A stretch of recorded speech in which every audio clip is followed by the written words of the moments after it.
Did you know that, believe it or not, even at the highest level of sound for film and TV, there is still mediocre work? If you are an aspiring sound editor and you don't want to get fired from your next gig, you better stay tuned to this video because I'm going to share some stuff that you're not going to want to miss. And if you take this advice, you're going to build credibility for you to get you that next job. All right, let's dive in. Hey friend, welcome to Mastering Post-Production Sound. My name is Joel. I'm an Emmy-nominated sound re-recording mixer, supervising sound editor, and industry coach. So today, we're gonna specifically talk about how you deliver your sessions to the mix stage. Friend, if you are a sound editor and designer, at some point in your career, you're gonna wanna take the next level. And the highest level you can take is to cut sound effects for TV and film, right? If you're watching this video and you're an aspiring designer, editor, please pay attention to what I'm gonna tell you today because it could make or break your reputation in the industry. Did you know that far too often I have seen sessions that have been delivered that are anemic, hardly any coverage? And let me tell you, friend, when you start delivering stuff like that, your reputation precedes you. Friend, if you really want to make an impact to your supervising sound editors and your re-recording mixers, you're not going to want to miss this video. I'm going to teach you some things. I'm going to show you some good examples. I'm going to show you what to do, what not to do, okay? So let's dive in. Let's head over to the rig. So the very first thing I think that is going to help you stand out above anybody else is organization. Friend, organization is everything when it comes to not only making a name for yourself, but building credibility in this industry. Okay? I cannot stress enough making sure that when you hand over sessions or when you're going to be, hey, maybe even testing something for someone, right? Hey, I want to, do a tryout. Can I cut for you? Having your tracks named appropriately, having your session named appropriately, your file structure, right? You want to make sure that it's consistent and it's crystal clear because no one should ever have to guess, what tracks these are. The last thing you want is to have, effects 1 through 24, and in there you have your backgrounds and your effects and FOLEY or whatever, right? You have to be crystal clear. So that is very, very important. So let's just look at a session really quickly here. Okay, so this is a session for a series I did a while ago. And you'll see that this is my actual mix session, okay? I have my effects here, I have my backgrounds here on these tracks, and I have my FOLEY here. And what you see here, what is really clearly labeled here is you could see that right here, I have food groups. I have effects A, right? They go here, effects B. I have effects C with my VCAs underneath them and effects D. And if I go to backgrounds, right, I have my A backgrounds. I have my B backgrounds here, all color coded. I have my C backgrounds there, and then I have my WALLA. I have WALLA A and I have WALLA B, okay?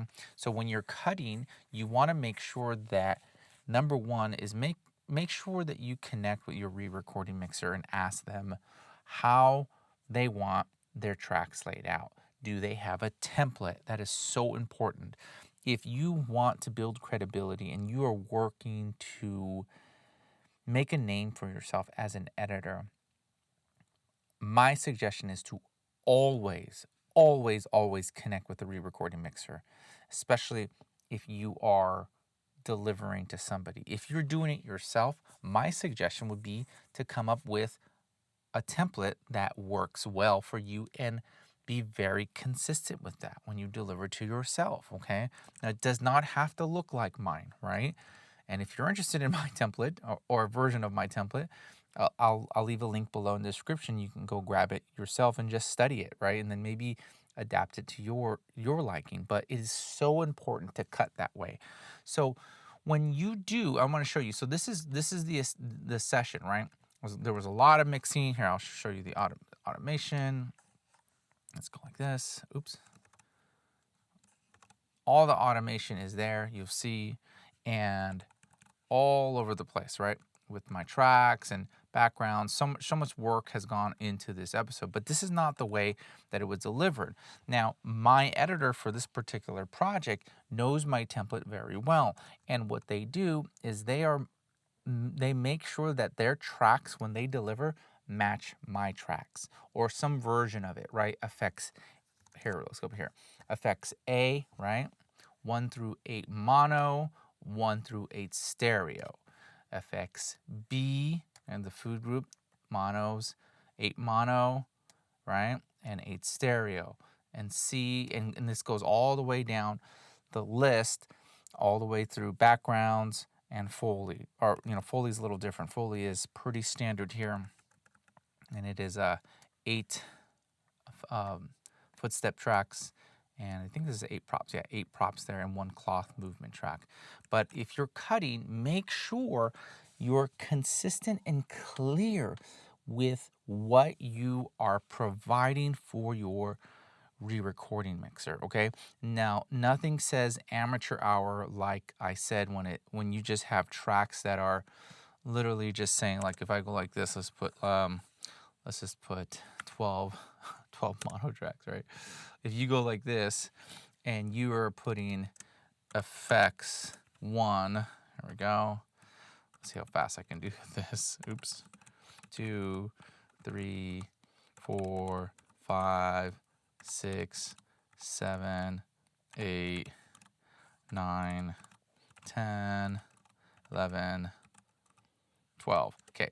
If you just have this, right, and you just continue to go down the line, more effects, and that is not the way you're supposed to deliver. Like, that is going to right off the bat be a red flag for anybody who might consider working with you down the line. So find out whether that's talking to the supervising sound editor or the re-recording mixer, how do they want their tracks laid out, okay? I'm going to show you. Now, this is, mind you, this is a session. I'm going to show you, this is a mix session, but I'm going to show you the session that was delivered to me. Let's first delete this stuff, okay? So let's go up here and let's just take a look at, let's see, what do I got here? Some pre-sync stuff here.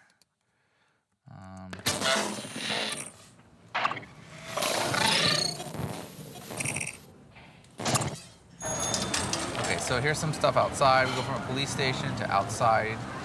Okay, and you'll see here, right here, we have a bunch of background stuff. We've got some footsteps in there. Down here we have all of our WALLA. So anything that has voices, things like that, right?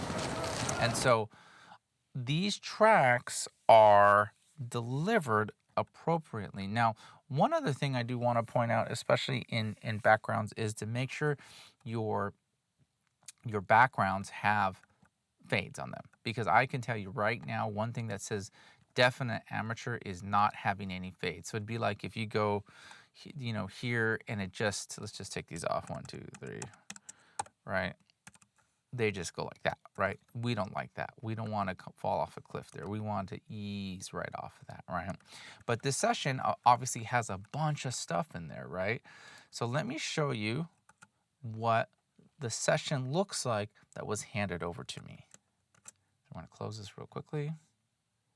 Okay, so now let's open. So you'll see one thing that is really important is the way you name things, right? In this particular project, right, was ICT, it stood for Interior Chinatown, episode number, so underscore, then episode number 109, and then underscore backgrounds, right, underscore to stage, and then the date, very important, okay?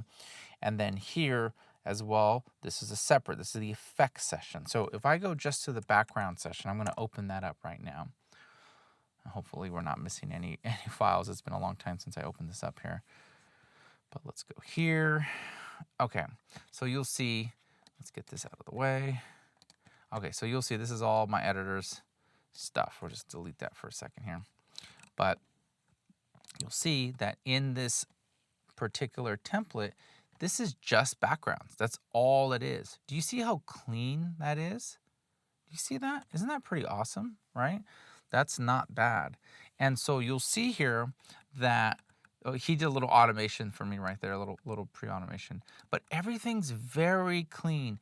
And what happens is, because he has my template, I can literally take this session. This is the session that he cut in, and import directly into my template. I can match tracks, and we're good to go. So do you see, this is incredibly important. If we had the example where we added just a bunch of tracks that just said effects, and there was no, organization whatsoever, we would not be in good shape, and we'd be having a talking to, and you possibly wouldn't be working on the next show or the next film. I'm just being real brutally honest, right? So very clean. Do you see that? That's how it goes. And this again is just the backgrounds. Then after I import that, I can import the effects session and then the Foley session. Everything comes like that. Now, one thing I want to make sure, let's just go to the bin here. Typically what happens is you want to do a save session copy, right? You want to save your session that you're going to hand over to the mix stage with a fresh copy, because the last thing you need are files that are on your desktop or your laptop and they did not make it into the actual delivery. So you want to make sure that when you do that save session copy, you go over here and you clear anything that unused, clips that you might have here. Like right now, what I just did, or I just went like this. I went to select all unused. There are no unused tracks here. Okay, only tracks that are used, because you might be cutting along. You might have another session over here, over here in hour 2 or hour 3, where you grab scenes from and you copy paste and whatnot. You need to make sure to get rid of all that stuff. Okay, that's definitely something you want to avoid, and you want to select all unused, and then you want to get rid of them. You want to remove them, right? And then you do your save session copy in, and that's how you deliver. You never want to have people looking for files on your desktop or on your laptop. And trust me, it's happened before. So that's something I just highly recommend doing when you deliver that. Okay, clean stuff up. And another thing I would highly recommend doing is if you have tracks, let's just say like down here, let's just add, I'm just going to do this. I'm just going to duplicate this for an example. I'm going to duplicate this, not the active or no playlist. So it's going to be empty tracks. Here we go. Let's say you have you're working in your template and you have a whole nother set of backgrounds or sound effects tracks, and there's nothing in there. You didn't use them.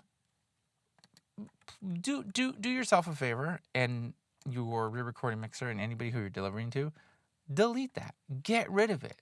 Go like this and just delete that junk.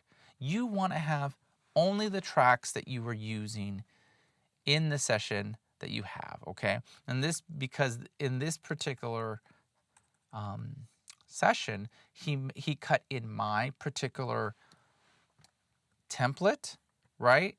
We kept the 8 and 8. And so you'll see, yeah, here's a couple tracks are here with nothing. That's okay. We just want for it to match. But I'm talking, I've seen the worst of the worst, where there are so many extra tracks that we don't even need.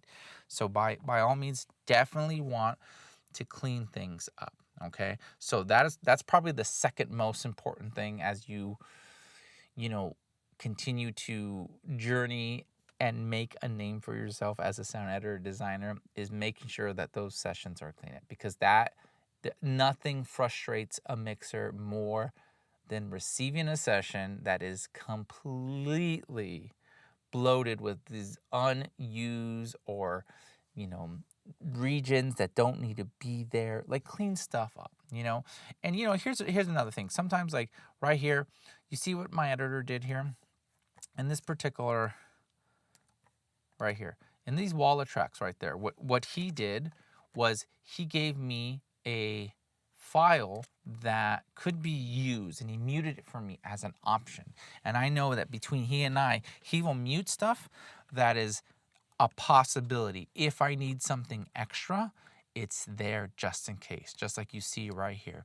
But it all has some kind of potential, and so that's why you'll see a couple here just in case I need it.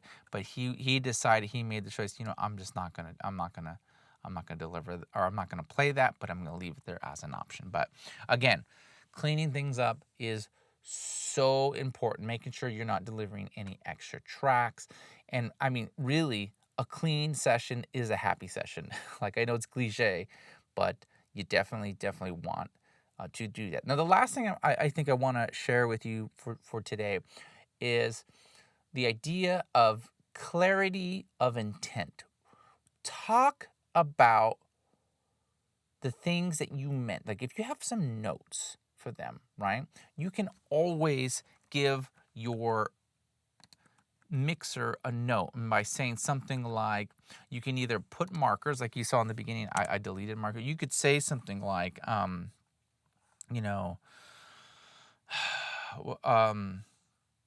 note, right? And then down here, you can write some comments. You could say, the last 4 tracks, I'm not spelling right, tracks are options, right? And then say left them muted, okay? And you could just do that. You could just do that like that, right? Or sometimes I'll even do this for myself. Like, if I'm moving files around, or like I'm trying to do something, but I want to leave things, or I'm getting replaced. Rather, I'm getting like ads to replace some of these tracks. I might go like this. I might mute them, right? I might mute them, and then over here, make a little region. And in this group right here, I'm going to name it and say something like old, right? And this way I know, like, maybe we had new tracks, up here. These were the replacement tracks or whatever. But I know that this is old, just in case maybe they want to audition and say, you know what, I actually don't like those tracks. I want you to mute them and bring back the old ones. Oh, you got it. I know, because they're right there. So just, making sure that you can have a way to communicate clearly with your mixer, if there were any kind of creative choices that need to be flagged. Because let's face it, like, changes happen all the time at our level of mixing, whether it's we're waiting for VFX, we have to update stuff, sometimes I'll have sound effects that, and actually, let's close this real fast. Let's open that. We won't do that. Let's open just the effects session. That's this one here. Okay. Sometimes what happens, oh, we don't need all that right now, is sometimes what happens is we get replacements of complete food groups. So let's say this section right here, actually, let's get this out of the way. Let's go like this. Let's say in this particular scene right here where this fight is happening, right? Where this fight is happening, there might be gunshots. And now we have muzzle flashes because we have updated VFX. Well, your editor might say, hey, let me just show an example. Let's go down here. Okay. It'll say, hey, that section that I have, I updated some things. Now, let's just see, like, let's say these tracks moved a little bit here. These went here. Those went over there. These, sunk a couple frames, and we did something like this, 1, 2, 3. These moved over here, 1, 2, 3. These had to go back a couple frames, 1, 2. Okay, so now they're providing you with an update for that particular section. Well, look at, we have all the same tracks, right? So now what you can do is just dump those right over where you had your stuff, right? And ungroup them. And now you can have all the existing automation that you already had. And so sometimes you could just do that. But another thing is, like, if you want to be clear about things, you could say, you know what, I'm going to use this open food group and import this update. And I'm going to go up here and I'm going to take what was replaced, right? It'll be something like this. Let's be clean about it.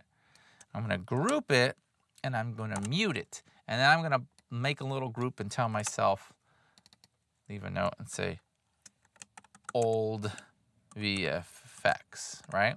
So this is a way that you can clearly communicate with your re-recording mixer or yourself. So it's just a way, I mean, mixers really love it when they know exactly what's intentional and what can be flexible. So that is a super, I think, going above and beyond duty that you can do as a sound editor to communicate with your re-recording mixer. So I hope that helps.